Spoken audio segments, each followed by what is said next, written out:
This is Conversations with the Citizen. I am your host, Tia Carol Jones.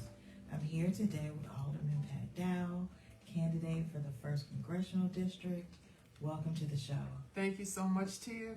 Sorry for the mix-up today, but I am so glad to be here. I'm so glad to have you here. Tell us a little bit about yourself. I am first and foremost, a public servant. I am a former social worker, city planner, executive director of several not-for-profits that served youth, worked in the areas of historic preservation and community development. For the last 15 years, I've been the alderman of the third ward, which includes the South Loop, Bronzeville, Washington Park, and Fuller Park. I'm a mother of a grown son. I'm a shelter dog mom.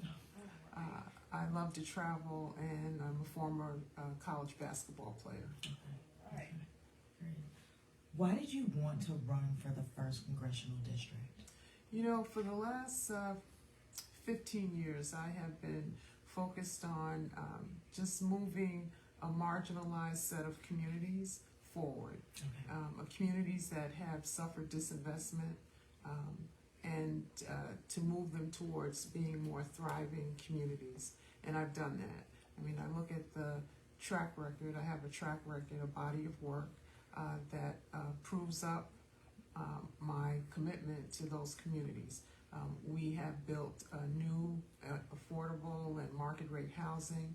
We have been the catalyst for a number of African American owned businesses, restaurants, coffee shops, tennis facilities, you name it. We have strengthened the economic structure within those communities. We've brought 2 grocery stores to an area that was a food desert, 2 Marianos, one at 39th and King and one at 16th and Clark Street. We built new schools, new parks, the idea of Pendleton Park, helped people get jobs. We've created jobs and helped African American entrepreneurs begin to focus on generational wealth. What do you think makes you a viable candidate for this office? Well, I think I am the only candidate in the race that has direct, on-the-ground real results for people. I like to think of myself as an action-oriented, results-driven person, someone that wants to see movement forward from one place to another. And I think that you need that in a district like the 1st Congressional District, which has not seen its fair share of federal resources, that's been marginalized in many cases when you look throughout Chicago and the Southland, where economic investment has not occurred. I believe that I'm the best person to be able to deliver that because I have a track record of getting that done. I've done it before. I also think that due to my leadership in the City Council as chair of the Budget Committee, I've done important legislation, passed budgets that required consensus building among different people who share different ideologies. I think that's what you see in Congress. So you need to have someone who can work both sides of the aisle in a bipartisan fashion to move things forward, to get real results for people throughout the 1st Congressional District. I'm the only one that has, I'm the only one of probably 2 in the race that has had real experience in a legislative body and know how to act within that body, how to get things done, how to find resources within the bowels of the bureaucracy that we can bring out and make work for the people in the 1st Congressional District. How will your years as a City of Chicago alderman translate to the work that you would do as a congressperson? I think as an alderman, you service the needs of your constituent, bottom line. And as I go around and knock on doors and talk to people, some of them don't even know who their congressman is. They haven't seen a congressman. So I think the first thing that I want to do is educate the communities in the 1st Congressional District about what a congressional office does, how a congressman can help you, what staff is involved in that process. So that's the first thing. I believe that the activity that I've done within in the city government, in terms of knowing how to work with department heads, people in the bureaucracies, with my colleagues, to pass important legislation, to get money, frankly, money into the areas that I represent now, is key. You have to have that ability to have that work and that work ethic to go in there and do the work. It's one thing to talk, and say you want to represent people and, you're going to do this, you're going to do that. But if you haven't had, real on the ground experience of working with people, understanding people, listening to people, it's very hard to then turn around and want to be the congressman of a district such as the 1st District, which is historic, which is disinvested in, which has so many needs throughout, and is diverse throughout the district. I'm also the alderman of a ward that is diverse, so my ward is not just 68% African American. Our district is about a little over 50% African American. It's suburban, it's urban, it's rural, it's black, white, Latino. So you have to have someone that feels comfortable moving in all of those circles and knowing how to address the specific needs of those specific communities. How have you engaged the community in the last 4 years? A number of ways. I am part of organizations that work with various communities. I am, as an alderman, I hold town hall meetings, regularly. I communicate quickly with my constituents through email, phone calls. I go to community meetings, at condominium meetings, block club meetings. I talk to people in the grocery stores, people who stop me in restaurants. So you always have to be out there and open, and then you can put in place formal committees, which I've done on issues like dog parks and zoning. We have an architectural design. We've done that within our office as well. And that's a tradition that I would continue to pursue as Congresswoman. How important do you think transparency and communication are when it comes to the role of an elected official? Key, critical, numero uno. Okay.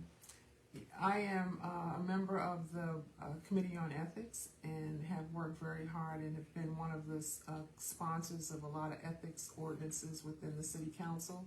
I'm a woman of integrity.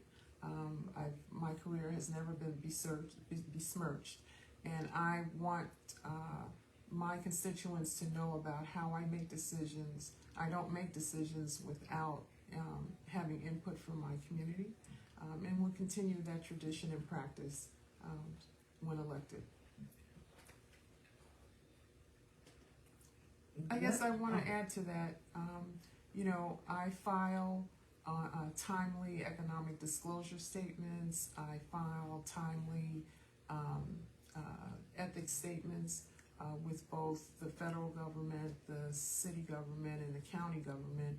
And those documents are always available for the public to see. I consider myself an open book. Nothing's, I can be asked anything.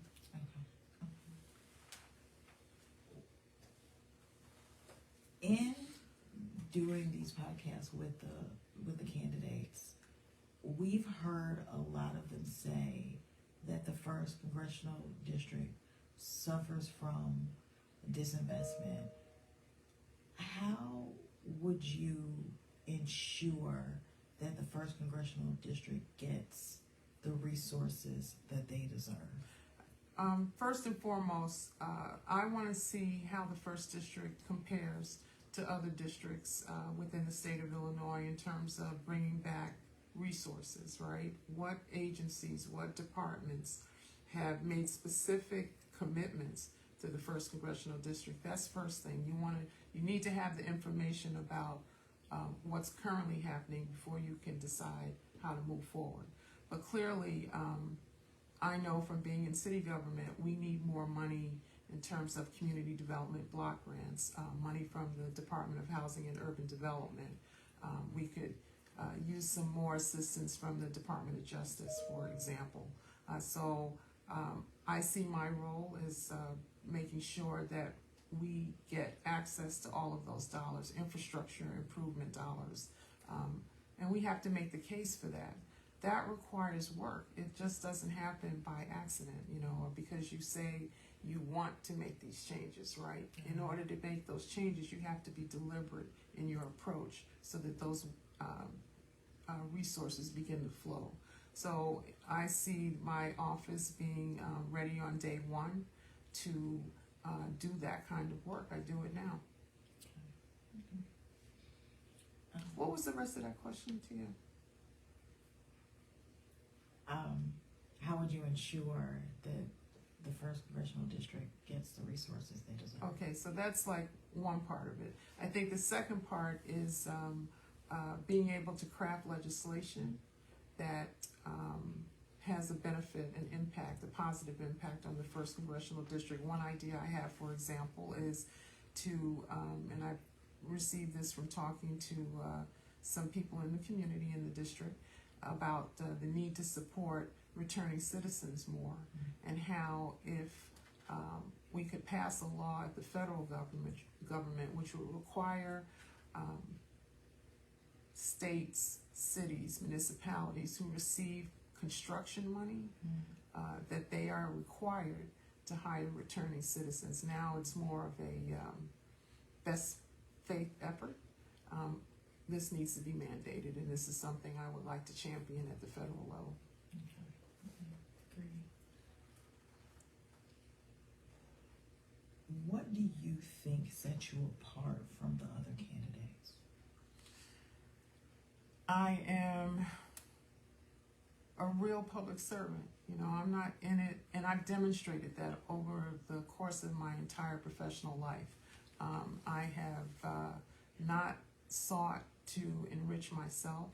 I always think about community first. I mean, I'm someone who's, to use a colloquial, gets off on making sure that I see positive change in the areas that I represent, in the area where I live. I think that sets me apart from others. I've done the work.